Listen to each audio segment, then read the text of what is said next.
Жителите на Хиподром добија нов паркинг простор. Како што соопштија од општина Газибаба, новиот паркинг ќе им го олесни паркирањето и ќе придонесе за подобар урбан ред во населбата.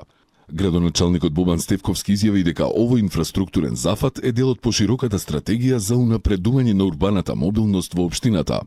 Со новиот паркинг, жителите добиваат сигурен и организиран простор за своите возила, додаде тој.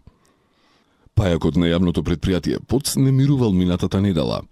Како што соопштија од општина Центар, во соработка со сообраќајната полиција Скопје во периодот од 2 до 8 јуни, со пајак се отстраниле повеќе од 100 непрописно паркирани возила.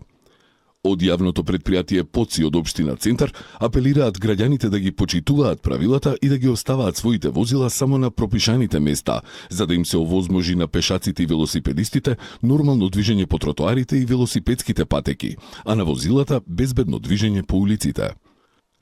Скопјани од денеска па до 14 јуни ќе може да гледаат италијански филмови во рамките на неделата на италијанскиот филм. Сите прикажувања ќе се одржуваат во Кинотека на Македонија, која во соработка со Италијанскиот културен институт во Белград е и соорганизатор на настанот. Годинава ќе бидат прикажани 6 од најуспешните филмски остварувања на современата италијанска кинематографија. Филмовите, сите дистрибуирани во 2024 година и првите месеци на 2025 година, се учесници на престижни меѓународни фестивали и добитници на значајни награди и признанија од критиката и јавноста, соопштија организаторите.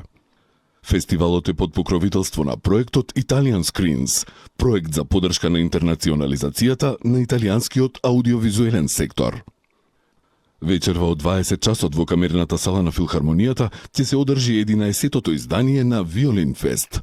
Годинава ќе настапат виолинисти од Македонија, Србија и од Косово, а ќе ги придружува пианистката Марија Вршкова.